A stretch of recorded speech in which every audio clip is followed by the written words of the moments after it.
भगवान दास लोधी महाविद्यालय के ऑनलाइन क्लासेस में आपका स्वागत है।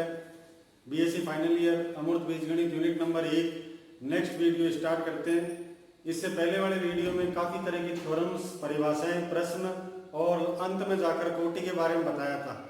ये दूसरा पड़ाव है, जिसको मैंने पहले क्लियर कर दिया था कि पहला पड़ाव हमारा कंप्लीट हो चुका है। पिछले वीडियो मैंने कमेंट्स देखे, कोई भी प्रकार का प्रश्न नहीं है कोई विशेष, जैसा कि जिसमें कोई क्वेश्चनिंग समझी जा सके। नॉर्मल है तो वो जेपीएच की बुक परचेज कर लीजिए। मैंने कई बार ये देखा है, 2-3 स्टूडेंट ने फ़ोन भी किया था, तो उसका एक ही इलाज है, आपको बुक परचेज करनी ही पड़ेगी। बुक के बिना स्टूडेंट एक तरह से उसका नाम भी नहीं लेना चाहिए। अगर उसके हाथ में किताबें नहीं है तो कोई भी तरह का, देखो कई बार क्या है कि हम सोचते हैं, जब मैं 1997, 1998, 1999 कॉलेज के एजुकेशन के दौरान था, डिग्री कर रहा था, तो उस समय क्या हम किताब परचेज करते थे? हमें तो पता ही नहीं था कि 1 वीक सीरीज और कोई होती है, उस समय आती भी नहीं थी। तो उन किताबों के साथ में हमें कवर फ्री दिया करते थे, खाकी कलर के। खाकी कलर के कवर में एक स्लोगन लिखा हुआ होता था कि पुराना कोट पहनो लेकिन पुस्तक नहीं खरीदो। ये बात आज भी लागू होती है। किताब बिना कभी भी पॉसिबल नहीं है। एक स्टूडेंट ने फ़ोन किया था और मेरे पर्सनल मैसेज बॉक्स में कमेंट किया था कि सर, अगर मैं ये करके जाऊं तो पास हो जाऊंगा क्या? बिल्कुल हो जाओगे, कोई डाउट नहीं है, लेकिन पास में और फर्स्ट डिवीजन में और टॉपर में बाल का अंतर होता है। अगर आप किताब लेकर उसे पढ़ेंगे तो इसमें कोई भी तरह की कोताही नहीं है कि क्या रहेगा आपका रिजल्ट। बाकायदा आपके 10 से 20% तक इंक्रीज होंगे ही होंगे। और अदर बात, बीएससी सेकेंड ईयर और फाइनल ईयर में तो सोचना ही नहीं चाहिए विद्यार्थियों को। मेरा सेकेंड ईयर का कोई भी लेक्चर देख लो, वीडियो देख लो, और थर्ड ईयर का कोई भी देख लो, मैंने कभी राय नहीं दी कि आप किताब परचेज ना करो। मैंने तो ये तक कहा है कि 2-3 राइटर की किताब आती है तो किताब आप वही लें, और लेनी भी चाहिए, क्योंकि सभी तरह के कंपटीशन एग्जाम में यही बुक काम करेगी।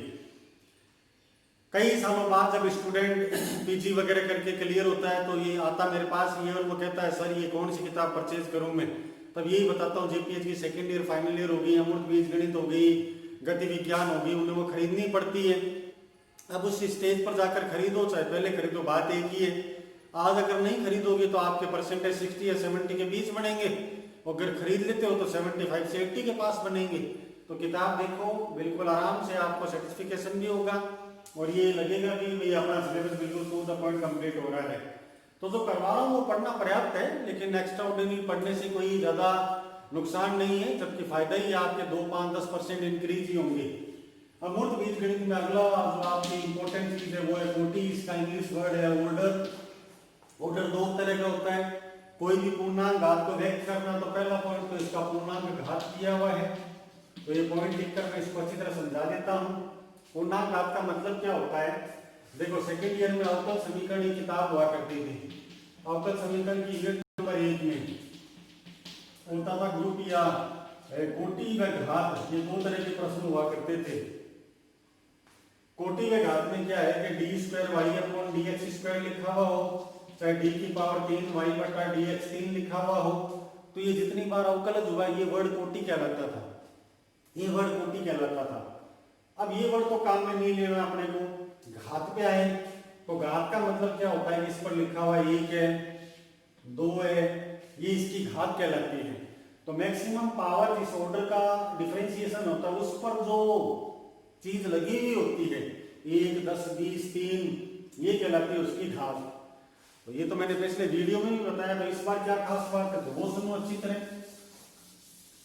पूर्णांक घात का मतलब क्या होता है कि एक बार फिर सेकंड ईयर का अवकल समीकरण का कोई क्वेश्चन लिखता हूँ। d2y/dx² की पावर 1/2 प्लस y = 3 dy/dx लिखा हुआ है। तो इसमें अमूमन स्टूडेंट क्या जवाब देंगे? जिनको थोड़ा सा नॉलेज रखने की वो कोशिश करता है। ये 2 कोटि का, भाई सबसे बड़ा डिफरेंशिएशन कितनी बार? 1 बार और 2 बार, तो 2 कोटि का है। ये कोटि इसकी 2 हो गई। पहला तो आंसर ये है, कोटि इसकी 2 है। अब इसकी घात की बात करें तो घात इसकी 1 है, या आधी है। तो कई स्टूडेंट तो ये बताएंगे आधी है सर, क्योंकि सबसे मैक्सिमम कोटि कितनी है? 2 पर पावर कितनी है? आधी, जो कि पूरी तरह से गलत है, क्योंकि ये पूर्णांक नहीं है, ये रेशनल नंबर है, ये पूर्णांक नहीं है। तो ये चीज पूर्णांक होनी चाहिए। पूर्णांक का मतलब क्या? पूर्ण अंक लिखा हुआ, तो वो कैसे आएगा? चौथे प्रश्न में कैसे आएगा? तो उसके लिए सीधी सी बात है, इसको इधर शिफ्ट कर दो तो ये बनेगा D square Y upon D X square की power 1/2 is equal to 3 D Y upon D X minus का वाई। इन दोनों तरफ स्क्वायर रूट ले लो तो ये 2 से मल्टीप्लाई करने पर यहाँ पर 2 से मल्टीप्लाई कर दो, ये पूर्णांक घात में कन्वर्ट हो गया। इसका विस्तार करो तो ठीक है, नहीं करो तो ठीक है। ये बनेगा D square Y upon D X square is equal to 3 D Y upon D X minus का वाई की पावर स्क्वायर है। ये सब चीज क्या है कि ये बताती है कि इसकी घात कितनी है, 1 घात कितनी आधी ना होकर 1 है, तो पूर्णांक घात ये वर्ड कहलाता है। यानी किसी भी क्वेश्चन को पूर्णांक घात में पहले कन्वर्ट करना पड़ेगा, फिर इसकी कोटि या घात का निर्धारण किया जाता है। अब पूर्णांक घात का सबसे पहले लिखा हुआ है, तो उसका सीधा सही मीनिंग है कि ये पूर्णांक घात कब कहलाएगी, जब n बिलोंग्स टू z और प्लस माइनस इनफाइनाइट तक कोई भी नंबर होना चाहिए। पूर्णांक 0 1 2 3 4 5 प्लस में चाहे माइनस में। अब ये काम इसको रिप्रेजेंट करने का तरीका, इसको रिप्रेजेंट करने का तरीका जो कि डेफिनेशन में भी काम में लिया वो स्मॉल n है। वेरी इंपॉर्टेंट चीज है। स्मॉल n इंटीजर को बिलोंग करता है, पूर्णांक को बिलोंग करता है, इंटीजर यानी पूर्णांक। तो ऑर्डर में सबसे बड़ी बात तो ये समझ में आनी चाहिए। दूसरा, ऑर्डर 2 प्रकार का होता है। पहला प्रकार होता है समूह की कोटि, जो कि पिछले लेसन में अच्छी तरह मैंने बता दिया था। ये तो भूल जाओ, याद करके भूल जाओ, ये कोई काम नहीं आनी। ये सभी स्टूडेंट बार बार क्वेश्चन को देखते बता देगा। g is equal to 1 minus 1 iota and minus iota. We have a group. Then we have number of elements in group contains 1 2 3 and 4. Then order of a group is called 4. O of g is called 4. तो इसका answer क्या हो जाएगा, order of g is equal to 4। अब दूसरा आता है समूह की कोटि, अवयव की कोटि। वेरी इंपॉर्टेंट 3 नंबर पार्ट इसमें जूम करके बता देता हूं। कोटि 2 तरह की होती है। कोटि को रिप्रेजेंट करने का तरीका होता है a की पावर n बराबर e, ऑर्डर ऑफ a बराबर n, a की पावर n बराबर e और ऑर्डर ऑफ a बराबर n। अब ये 2 तरह की होती है, एक तो समूह की कोटि होती है, दूसरा अवयव की कोटि होती है। समूह की कोटि का मतलब होता है नॉर्मली आप एलिमेंट्स उसको काउंट कर ले, 1 2 3 4 1 2 3 4 5 5 4 3 2 1। अब आती है बात अवयव की कोटि। Very very important. तो बुक से देखकर मैं 4-5 एग्जांपल जो है सभी सोल्ड अनसोल्ड एक्सरसाइज के हैं वो सभी मैं कंप्लीट करवा देता हूं। एग्जांपल आप लोग खुद कर लेंगे। बिल्कुल फ्रेश पेज निकाल लीजिए, एकदम आराम से इसका वीडियो चला के और कंप्लीट बता देता हूं कि कोटि का मतलब क्या होता है। सबसे पहला क्वेश्चन है g is equal to 1 omega omega square. Question number second है g is equal to 1 minus 1 iota and minus iota. पहले बेसिक ये 2 क्वेश्चन कंप्लीट कर लेते हैं, फिर आगे के 2 क्वेश्चन। समूह की कोटि तो इसमें लिख लो, order of g is equal to 3 हो गया, order of g is equal to 4 हो गया। अब इसका solution number 1, g is equal to 1 omega omega square. So we have by the definition of an element of g is equal to 1 omega omega square. Definition of order of an element of g is equal to 1 omega omega square. हम परिभाषा क्या जानते हैं, a की power n is equal to e, a की power n is equal to e, then order of A is equal to n बनेगा। ठीक है, तो ये अच्छी तरह स्क्रीनशॉट ले लो। इसका ये डिलीट करके मैं डीप समझाकर आपको एक चार्ट बना देता हूं जिससे कि आपको क्लियर हो जाए। ठीक है, इसकी परिभाषा वगैरह काम में ले लेते हैं। सबसे पहला क्वेश्चन ये दिया हुआ है, तो फर्स्ट ऑफ ऑल क्वेश्चन को स्टार्ट करने के लिए इसमें 2 चीजें हैं। पहले तो ये लिख लो, order of A group g is equal to कितना बनेगा 3। ग्रुप का ऑर्डर कितना है 3 है। अब आगे एलिमेंट का ऑर्डर निकालने के लिए डॉट का आइडेंटिटी एलिमेंट कितना होता है पहले ये लिख लो। आइडेंटिटी एलिमेंट ये है इसका 1। 12th क्लास में रटी रटाई चीज है, बीएससी फाइनल ईयर में भी रटवा दिया मैंने। अब इसको क्लियर करने के लिए 1 की पावर 1 करो, 1 आ गया, that is the answer. Because we find out the value of identity element of multiplication, which is 1. then order of 1 is equal to 1. Order of 1 is equal to 1. Again, we have omega की power 1 is equal to omega. Omega की power 2 is equal to omega 2. Omega की power 3 is equal to 1. That is the identity element of multiplicative, additive property. Then order of omega is equal to 3. Third of all, omega square is equal to omega square 1 is equal to omega square. Omega square के power 2 कितना होता है omega. Omega के power 3 into 2 is equal to कितना बनेगा 1. That is the identity element of multiplicative property. Then omega square ये कितना बन जाएगा is equal to 2. ठीक है.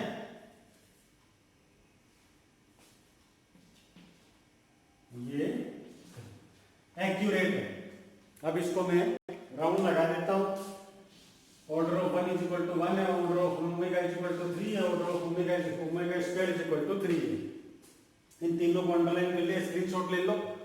दोबारा मेहनत करना. काफी क्वेश्चन करा रहा हूं, आपको मेहनत करने की जरूरत नहीं है. केवल वीडियो देखते रहें और इसको सेव करते रहें और क्वेश्चन दर क्वेश्चन इसको बार बार रिवाइज तो क्या करना ही है.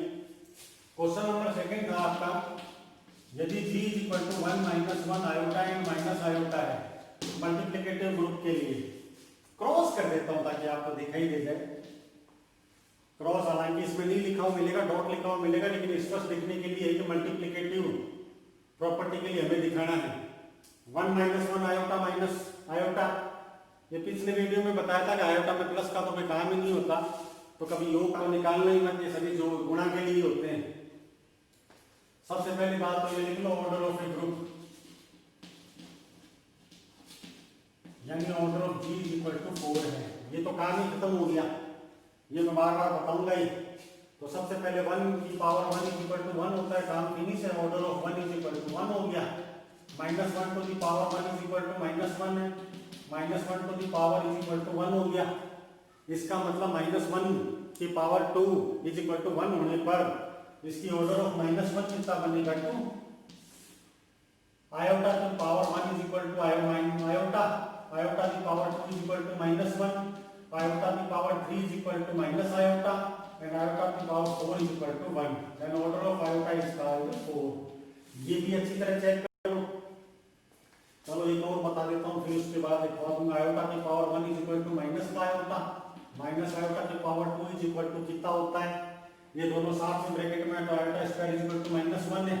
माइनस आयोटा की power 3 is equal to minus और माइनस प्लस का आयोटा बन जाएगा और माइनस आयोटा की power 4 is equal to plus का 1 है. तो order of minus iota is equal to 4. अब इनको अच्छी तरह देख लो क्या बता रहा है ये. सबसे पहली बात तो ये कि इसमें 1 to the power 1 is equal to 1 है. मल्टीप्लिकेशन का आइडेंटिटी एलिमेंट 1 होता है, यहां लिखा हुआ है. तो ये 1 हो गया, तो इसका order of 1 is equal to 1. Minus 1 to the power 1 है, ये माइनस 1 में कन्वर्ट होता है, पावर 1 है. Minus 1 to the power 2 is equal to 1. कोई दिक्कत नहीं है, तो order of minus 1 is equal to 2 हो गया. आयोटा की power 1 is equal to iota. Iota square is equal to minus 1 formula है, लास्ट लेक्चर में आपको अच्छी तरह बताया हुआ है. Iota cube is equal to minus iota होता है. दो टुकड़ों में ब्रेक कर लेंगे, आयोटा और माइनस आयोटा में, और उसके बाद आयोटा स्क्वायर माइनस 1 होता है, आयोटा बाहर निकल जाएगा. आयोटा की पावर 4 इज इक्वल टू 1 कैसे होगा, आयोटा स्क्वायर दो में ब्रेक कर लो. Iota square is equal to minus 1 और iota square is equal to minus 1, दोनों मिलकर प्लस 1 में कन्वर्ट होंगे. तो आयोटा का ऑर्डर कितना बनेगा, order of iota is equal to 4. Minus iota की पावर 1 कितना होता है, माइनस आयोटा होता है, तो इसमें सोचने की बात ही नहीं है. माइनस आयोटा का स्क्वायर यानी वर्ग कितना होगा, ये माइनस क्या करेगा, इस वर्ग के कारण पहले से प्लस हो जाएगा. आयोटा स्क्वायर कितना होता है, माइनस 1 होता है. माइनस आयोटा की पावर 3 करेंगे तो माइनस बाहर निकल जाएगा क्यूब के कारण. अब ये यहाँ पर क्यूब के कारण माइनस बाहर निकलेगा. आयोटा स्क्वायर और इनटू आयोटा में ब्रेक कर लेंगे. आयोटा स्क्वायर होता है माइनस 1, एक माइनस पहले से बाहर निकला तो प्लस में हो गया और आयोटा बाहर निकल गया. माइनस आयोटा की पावर 4 है, माइनस 4 के कारण प्लस में हो गया. आयोटा स्क्वायर माइनस 1 होता है, अगेन आयोटा स्क्वायर -1 होता है तो कोई मिलाकर +1 हो गया, order of minus iota is equal to 4। तो ये सब चीज क्या है कि कोई ज्यादा वो नहीं है जितना आप सोच रहे हैं या टिपिकल। तो इन सब में एक खास बात ये आ गई कि इस प्रश्न में 1 2 3 4 ऑर्डर का प्रश्न है, ये लिखा हुआ। तो इसमें खास बात क्या आई कि ये 4 लिखा हुआ है, अब order of 1 is equal to 1 है, order of -1 is equal to 2 है, order of iota is equal to 4 है, minus iota is equal to 4 है। इस कोई भी क्वेश्चन का ऑर्डर कितना दे रखा है 3। क्वेश्चन का ऑर्डर ग्रुप का कोटि 1 की कोटि कितनी है 1 है, ओमेगा की कोटि कितनी है 3 है, ओमेगा की ऑर्डर कितना है 3 है, और ओमेगा स्क्वायर का ऑर्डर कितना दे रखा है 3 दे रखा है। निकला कैसे? Omega square is equal to omega square को करेंगे तो ओमेगा के पावर 4 आएगा, ओमेगा क्यूब इनटू ओमेगा से मल्टीप्लाई कर दो तो ओमेगा क्यूब 1 होता है, इनटू ओमेगा बाहर आ जाएगा। ओमेगा स्क्वायर के पावर 3 लिखा हुआ है तो इंटरचेंज कर दो, सबसे बढ़िया तरीका 3 को 2 में 2 को 3 में। ये बेसिक प्रॉपर्टी है पावर की, घातांक नियम 2 3 3 2 को कर सकते हैं आराम से। ओमेगा की क्यूब 1 होता है, 1 का वर्ग कितना होता है 1 होता है, तो यहाँ पर 1 लिख दिया। तो order of omega square is equal to 3, order of omega is equal to 3 and omega 1 is equal to 1, order 1 is equal to 1। अब ये सभी चीजें क्या बताती है, एक खास बात कि अवयव की कोटि समूह की कोटि या तो बराबर होती है या छोटी होती है हमेशा, इसके अलावा कभी भी हो नहीं सकता। चेक कर लो भले, 1 number 2 number 3 number 4 number 5 number 6 number 7 number, 2 question में 7 सबूत है, मोर देन सफिशिएंट है। इसका मतलब एक ये चीज लिख लो, order of less than equal to order of G. ये भविष्य में प्रूव भी करेंगे, फिलहाल प्रूव नहीं कर रहे, ये तो एक आइडिया बता रहा हूं, हो सकता है अगली बार गलत हो जाए। एक और क्वेश्चन करते हैं, स्क्रीनशॉट ले लो। अगला क्वेश्चन करते हैं, हो सकता है वो सही हो, ये बात झूठी निकल जाए। उसके लिए बुक में जो भी क्वेश्चन दिया हुआ है उसको एक बार नजर मार कर और कर देता हूं। बुक में लिखा हुआ है कि g is equal to 1 2 3 and 4, इसको डॉट 4 के लिए करना है, डॉट 5 के लिए करना है, डॉट चेक कर लेना आराम से। सेकेंड ईयर के वीडियो में थोड़ा सा हो गया था, किताब में कुछ लिखा हुआ था, मिसप्रिंट था, क्वेश्चन में प्लस लिखा हुआ माइनस लिखा हुआ, तो कोई डजंट मैटर, ये जो लिखा हुआ है इसी को सोल्व करते हैं। सबसे पहली बात तो ये है कि इसमें क्या करते हैं, ग्रुप की कोटि, तो इसमें समूह की कोटि डिवाइड कर लेते हैं, तो order of G is equal to 4 हो गया। इसमें तो कोई सोचने की बात नहीं है, इसमें तो क्या करोगे, अवयव गिन लो, ये लो अवयव गिन लो पूरे जितने भी दिए गए हैं। ये डेफिनेशन कहलाती है किसी भी ग्रुप की समूह की। अब हम क्या करेंगे, अवयव की कोटि का हेडिंग लगा लेते हैं। अवयव की कोटि निकालने की परिभाषा a की power n is equal to e है, e की वैल्यू 1 है क्योंकि गुणा दे रखा है, तो इसको मैं अच्छी तरह एरो कर देता हूं कि 1 आया कहां से। डॉट का तत्समक अवयव ये लिखा हुआ है, इसलिए लिखा है ये डॉट का तत्समक अवयव यही है। 1 की पावर 1 करेंगे 1 आएगा, बात खत्म, order of 1 is equal to 1 हो गया। 2 की पावर 1 करेंगे 2 आएगा, 2 की पावर 2 करेंगे 4 आएगा, 2 की पावर 3 करेंगे 3 आएगा, 2 की पावर 4 करेंगे तो 1 आएगा, order of 2 is equal to 4 आ गया। 3 की पावर 1 करेंगे 3 आएगा, 3 की पावर 2 करेंगे 4 आएगा, 3 की पावर 3 करेंगे तो 2 आएगा, 3 की पावर 4 करेंगे तो 1 आएगा, तो ऑर्डर ऑफ 3 बराबर 4 आ गया। 4 की पावर 1 करेंगे 4 आएगा, 4 की पावर 2 करेंगे तो 1 आ गया। इसका मतलब order of 4 is equal to 2। आराम से चेक कर लो, स्क्रीनशॉट ले लो, इसको मैं ब्रीफ विस्तार से बता देता हूं। 1 माइनस 1 आयोटा माइनस आयोटा की पैराबोला जाता मॉड्यूलो, तो इसमें तो कोई समस्या ही नहीं है, ये तो ठीक ही कर दो, ये तो काम ही हो गया। 1 की पावर 1 करेंगे तो ऑर्डर ऑफ 1 बराबर 1 है। 2 की पावर 1 में भी किसी को समस्या नहीं है, 2 की पावर 2 में भी किसी को समस्या नहीं है। दिक्कत यहाँ आती है, तो पहले वाले वीडियो में क्लियर बता रखा है। 2 की पावर 3 का मतलब क्या है कि 2 को 3 बार, ये 4 को 2 से मल्टीप्लाई करोगे 8 आएगा। 8 के पैरों में कितना लिखा हुआ है 5, तो इसका लगेगा भाग। तो 5 एकम 5 है, 3 शेषफल बचेगा, ये शेषफल लिखा जाता है, ये 3 यहाँ लिखा जाएगा। तो अलग से वीडियो मोड वगैरह बनाए हुए हैं, तो ज्यादा इसमें सोच विचार करने की आवश्यकता नहीं है। 2 के अभी 1 नहीं आया तो काम बढ़ाना पड़ेगा, 2 की पावर 4 है, तो 3 को 2 से मल्टीप्लाई किया 6 आ गया, 6 में 5 का भाग दिया, एक शेषफल आ रहा है, तो ऑर्डर ऑफ डे 2 बराबर 4। ये राउंड लगा देता हूँ। इसी प्रकार 3 में कर लो, 3 में क्या लिखा है, 3 की पावर 1 बराबर 3 है, 3 की पावर 2, 3 को 3 से गुणा कर लेना, 9 आएगा, 9 में 5 का भाग दोगे शेषफल 4 आ गया। 3 की पावर 3, 3 4 की 12, 12 में 5 का भाग दे देना, 2 शेषफल आएगा। 3 को 2 से मल्टीप्लाई करोगे 6 आएगा, 6 में 5 का भाग दोगे 1 शेषफल, 1 अपने को आंसर में चाहिए, ये यहाँ लिखा हुआ e की वैल्यू 1 चाहिए, तो 3 की पावर 4 बराबर 1 है, ऑर्डर ऑफ 3 बराबर 4, ये भी राउंड में लगा लो। और इसी प्रकार 4 का निकालोगे, 4 की पावर 1 बराबर 4, 4 की पावर 2 बराबर 1 हो गया, 4 चौक 16, 16 में 5 का भाग 15, 12 और 1 बचेगा, 15 आने के बाद तो एक शेषफल रह गया, ये अपने को चाहिए था। ये कोटि निकालना तो तीसरा प्रश्न चल रहा है, लेकिन इसमें एक ये प्रॉब्लम आ गई वापस कि समूह की कोटि दे रखी है आपके 4 और अवयव की कोटि कितनी निकल रही है, कभी तो 1 बता रहे हो, कभी 4 बता रहे हो, कभी 4 बता रहे हो, कभी 2 बता रहे हो। इन सब बातों से एक ही बात पता चलती है कि ऑर्डर ऑफ ए जो होता है वो less than equal to order of G, यानी इसको कभी भी क्रॉस नहीं करेगा। तो लगातार तीसरे प्रश्न का ये आंसर है, और ये सिद्ध भी करता है इस बात को कि ये थ्योरम बिल्कुल एग्जैक्ट सही होगी। तो order of A less than equal to order of G. तो पहले सभी परिभाषाएं और इन तीनों प्रश्न को 3 4 5 10 बार कर लो, बार बार। कल परसों जब भी नेक्स्ट वीडियो बनाऊंगा तो इसमें 3 4 क्वेश्चन और करवा के फिर इसको फिनिश करेंगे।